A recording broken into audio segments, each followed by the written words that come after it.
हमें भगवान से कैसा प्रेम करना चाहिए, अब ये प्रेम की परिभाषा मैं कथा के द्वारा समझा रहा हूं। भगवान के एक परम भक्त नाम था सुदामा। बहुत गरीब थे सुदामा जी। इतनी गरीबी पर भी फटे फटे कपड़े पहनते सुदामा जी।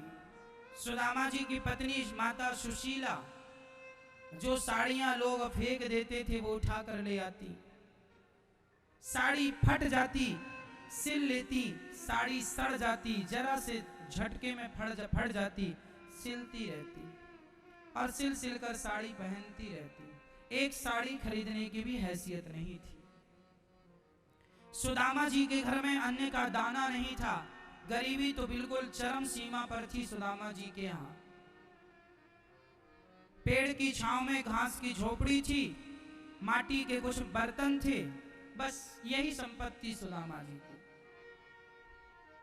लेकिन ऐसी गरीबी में भी उन्होंने साथ नहीं छोड़ा। किसका? किसका मेरी मां? भगवान का।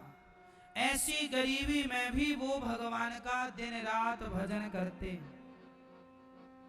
सुदामा जी एक बार भीख मांगने गए पड़ोस के घर, भिक्षाम देही, कोई नहीं निकला। जब समय बुरा होना मैया तो मांगने से भीख भी नहीं मिलती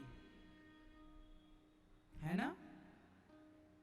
दूसरे घर में गए, उन्होंने कहा भिक्षाम देही, उस घर से भी आज कोई उत्तर नहीं। तीसरे घर गए, भिक्षाम देही, आज वहां से भी कोई भीख नहीं मिली। चौथे घर गए, वहां भी नहीं। पांचवें घर गए तो जरा से चावल मिल गए।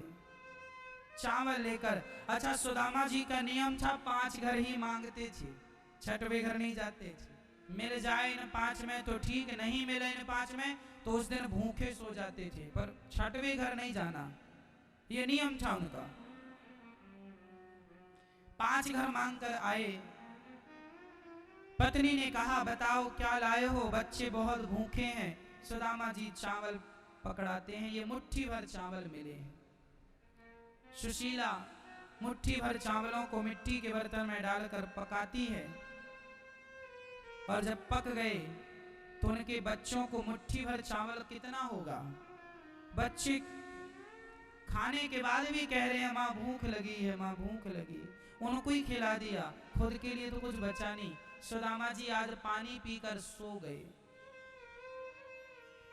पर पानी पीकर सोने पर भी सुदामा जी ने भगवान का धन्यवाद देना नहीं छोड़ा। हे कन्हैया तेरा बहुत बहुत धन्यवाद। सुशीला बोली क्यों जी, आज तो खाने को भी कुछ नहीं मिला, आज काहे का धन्यवाद दे रहे हो अपने श्याम सुंदर को।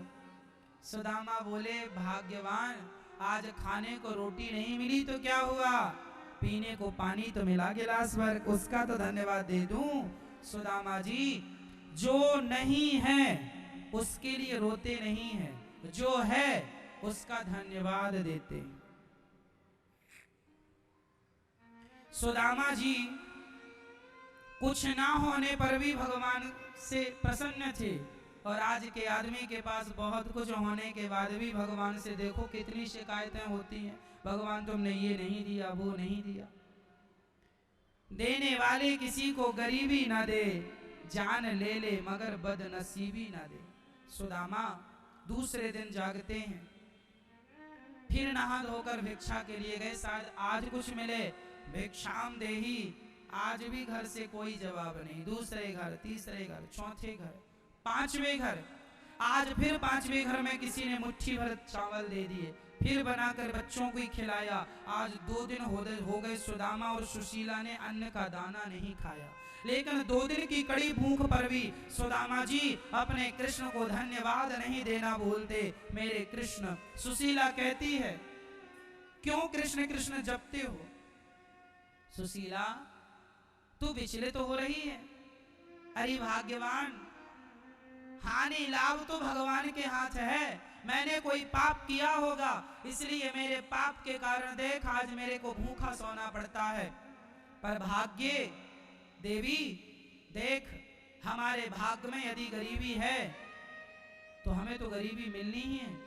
हम गरीब हैं कोई बात नहीं, पर इस गरीबी में भगवान को भूल जाना ये तो समझदारी नहीं है। और भूल कर भी क्या हम अमीर हो जाएंगे? चलो हम भूल जाते हैं तो क्या भूल कर बड़े आदमी हो जाएंगे? जब भूल भगवान को भूल कर बड़े आदमी नहीं होना तो याद करके गरीब ही बने रहो।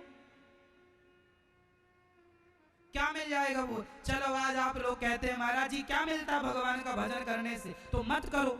मत करने से क्या तुम लखपति हो जाओगे? भजन ना करने से, भगवान की भक्ति ना करने से क्या तुम करोड़पति बन रहे हो? तो जब भजन ना करने पर भी तुम वैसे ही रहोगे तो भजन करके वैसे रह लो। अरे भजन करते रहो, आज पता नहीं चल रहा, लेकिन जब भजन का परिणाम मिलेगा तो पता चलेगा कि देखो तुम्हारी भक्ति की ये शक्ति है। अभी देखो सुदामा जी की परीक्षा चल रही है, अभी एग्जाम चल रहे हैं, एग्जाम जरा कठिन होता, चलने दो। अच्छा भगवान भी ना बड़ी परीक्षा लेते हैं मेरी माँ। इनकी परीक्षा में खरा उतर पाना भी बड़ा कठिन है, सबके बस की नहीं। कई लोग तो परीक्षा छोड़ के भाग जाते हैं। हाँ, इसलिए मेरी माँ कितना भी संकट आए आपके जीवन में, कितनी भी मुसीबत आए, समझ लेना कि परमात्मा अपनी कसौटी में कस के हमें देख रहे हैं। हर हाल में भगवान चाहे प्राण निकल जाए पर फिर भी हम भगवान की भक्ति नहीं छोड़ेंगे। मरेंगे इससे ज्यादा क्या होगा? क्या होगा इससे ज्यादा? क्या होगा बताओ? इसलिए सुदामा आज तीसरे दिन जब भिक्षा के लिए निकले हैं, कोई उत्तर नहीं, कुछ नहीं। आज 5 घर गए, भिक्षाम देही, कुछ नहीं मिला, भिक्षाम देही। आज 5वें घर में मुट्ठी भर चावल जो रोज मिल जाते थे, आज तो वो भी नहीं मिले। सुदामा जी वापस आए, सुशीला ने कहा क्या लाए हो? कुछ नहीं। तो फिर बच्चे क्या खाएंगे? जो मर्जी भगवान की। सुशीला ने कहा बच्चे भूख से मर जाएंगे। सुदामा जी बोली भाग्यवान, कोई भूख से नहीं मरता,